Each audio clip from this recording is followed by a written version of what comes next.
What's up, everyone? It's Dark Kitty here, and today I will be reading Chapter 2 of the Bandicoot fanfiction that I wrote. I hope you all listened to Chapter 1, so you all know what's going on so far and who the characters are made up are and all that. So anyway, on to Chapter 2. The spaceship landed right in front of Cortex Castle, where Team Cortex was. The members of that team of villains all heard a strange noise and walked outside. That was when they saw the spaceship and were surprised to see who walked out first. They all knew this person. He had raced them once before and even threatened to turn their planet into a concrete parking lot if they lost. Unfortunately for Oxide, he lost and had to go back to Gasmoxia. This was before Beatrix was born, of course. "What are you doing here, Oxide?" asked the leader of the team. "Shouldn't you be in—" I know, said the green alien. "But I have someone for you all to meet." He looked at Natalie. "She happens to be your cousin." "My cousin?" asked Natalie, looking at her mother. "Mom, what is he talking about? I don't remember having any cousins." "Do you remember the time I told you about my twin sister?" Aislinn asked her daughter. "Yes, I remember perfectly. But who is this cousin he's speaking of?" "You see, my sister is your aunt, which makes her daughter your cousin." "How come I never met my aunt? Is it because she lives on another planet?" "No, it isn't," Oxide interrupted. "It's because she was killed, but enough about that. I have brought the Emperor's daughter here too." "The Emperor's daughter?" all of Team Cortex shouted. They were all in shock by what they had just heard. Everyone knew the Emperor of Kobold for one simple reason. They had raced on this planet before. This was long before Lyra joined the team and Beatrix and Ashley were born. There was someone named Roberta on that planet, but she was killed by the Emperor, of course. "Yes," said Oxide, "like I was saying, I have brought the Emperor's daughter here so that she can go to that academy you go to so much." "But why?" asked Pinstripe Potteroo. He was a Potteroo, of course, but no one actually knew what a Potteroo was. "Why would yous come down here just for that?" "Hey, this wasn't my idea, it was Lyra's. She always said stupid things, and this is one of them. Beatrix, you may come out." A 15-year-old female stepped out of the ship. Everyone was in shock by her appearances. She looked absolutely nothing like her father. She looked more like her mother, but she acted a lot more like her father. Team Cortex just hadn't known her well enough yet. "Her name is Beatrix," said her uncle, "but be careful, she does tend to get crazy at times." "What do you mean by that, mate?" asked Dingodile. He was part dingo and part crocodile, thus being a hybrid. He was Australian with an accent to match. "She has ADHD, I'm afraid. Don't worry, she usually gets worn out by her craziness. Anyways, I must be leaving now. Don't do anything too harsh, Beatrix, okay?" "Okay, Uncle," said Beatrix. "I'll try not to, anyway." She watched as her uncle flew off in a spaceship back to before her seemed to interest her. Natalie was also interested by Beatrix's features. She was the first one to approach her. Hi," she said, not exactly sure how to get the words out.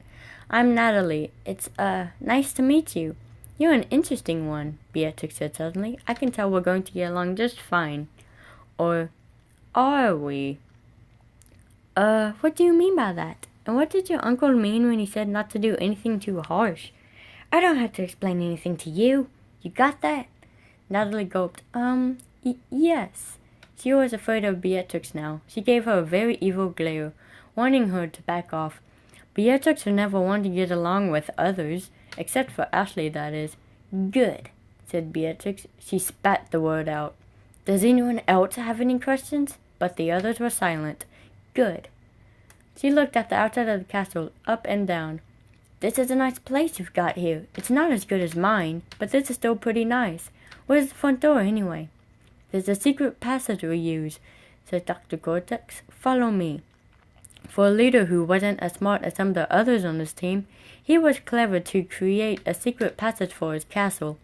That had to be possibly one of the smartest things he had ever done, which was sad to most villains.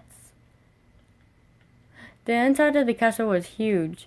Beatrix was even impressed with the place, and she She sat down on one of the sofas in the living room. She had to rest her legs after yesterday. She had been doing a lot of running with Ashley, playing tag like they used to always do when they were younger. "So this is your place, huh?" asked Beatrix. "I have to admit, it is pretty impressive. Who built it?" Dr. Cortex and the others weren't sure how to answer that question. "It was my idea to build this castle," he finally answered, "but I'm not actually the one who built it. The one who did, well, he disappeared a few years back." "Is that so? Well, that's a shame. What was his name?" "Everyone has forgotten his name, but no one has actually forgotten who he is. That's a relief, to be honest with you. But I miss the poor guy. We all do." "How come I never knew about this guy if this was just a few years ago?" asked Natalie. "You were at school at the time, Natalie," said Cortex. "When he joined the team, you were at school. When he disappeared, you were still at school." Okay, I get it now." She looked at Beatrix. "So, what do you do for fun?" Beatrix gave her the same stare she gave earlier. I'm just asking." Natalie was now using her full British accent. She was British because her father was British and Scottish because her mother was Scottish. Out of the two, she was mostly British. "I either play with Ashley or torture people," said Beatrix. "It's as simple as that. Got any more questions?" "Just one," said Dr. Nefarious Tropy, Natalie's father. He was extremely obsessed with time, which got on everyone's nerves at times. "Who is Ashley?" "She's my very best friend. I'm just disappointed she couldn't come down here with me. She has to be stuck up there. That place isn't so bad once you get used to it. I am the Emperor's daughter, so that's easy for me to say, at least." "You are right," said Pinstripe. "It is easy for yous to say." "Huh?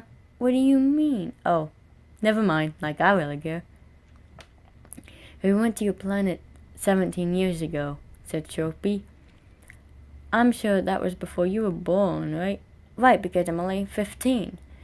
"That makes you the same age as me," Natalie shouted with great enthusiasm. "Really? When's your birthday?" "August 22nd.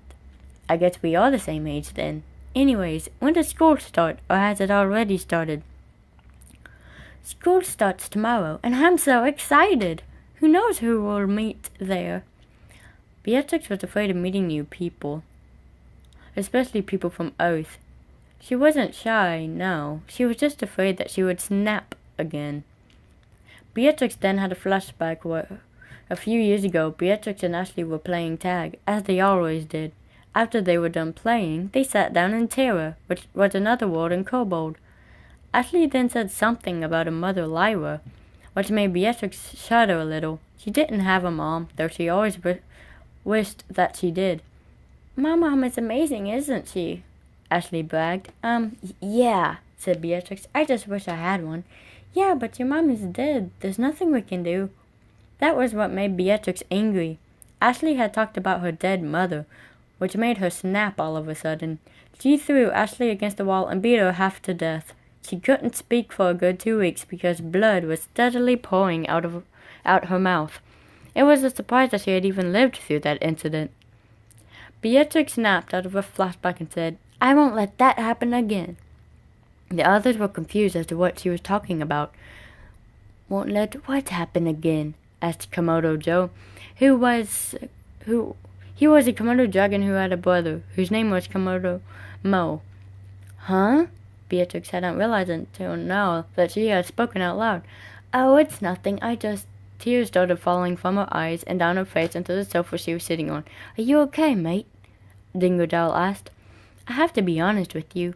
I am far from okay. I almost killed Ashley a few years ago.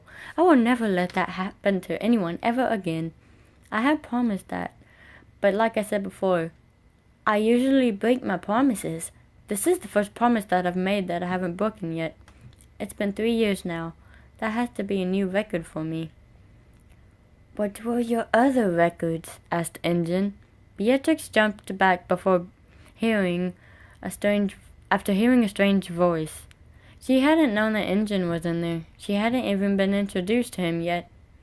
In fact, she hadn't been introduced to anyone there except for Natalie. "Who's that?" Beatrix asked.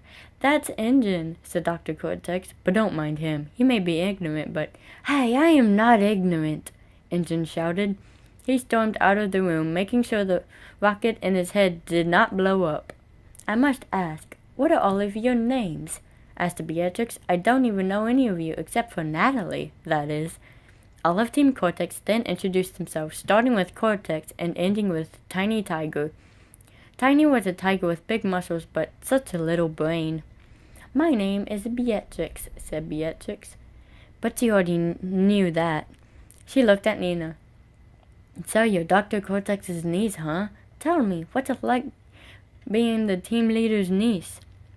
Nina was about to say something, but then her uncle put his hand on her mouth. Nina, please come with me to the kitchen, he said. There's something I have to, discuss with you. They all watched as Cortex and Nina left the room. Cortex is a strange one, said Beatrix. Didn't you say he's the leader of this team? That is correct, said Entropy. That was what everyone called Nefarious, except for his wife and daughter, of course. He's not really that smart, if you ask me. Yeah, said Natalie. She looked at her father. Dad, I think you should be the team leader. You would make a great one, better than that know-it-all Cortex. I'm flattered, but please be nice to Dr. Cortex. He tries his best and works hard all the time to keep this place in check. Beatrix started to shake all of a sudden. Uh-oh, she said. It's happening again. What's wrong? Beatrix? Asked Aislinn. Beatrix looked at her hands and the rest of her body. No, I am not all right. She stormed out of the room and into the kitchen where Cortex and Nina were.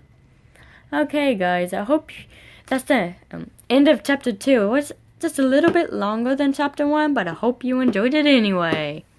I can't wait to finish this fan fiction, well, reading it anyway. Like I said in chapter 1 of this video, I already finished it, just now reading it, because I just now thought about it, of course.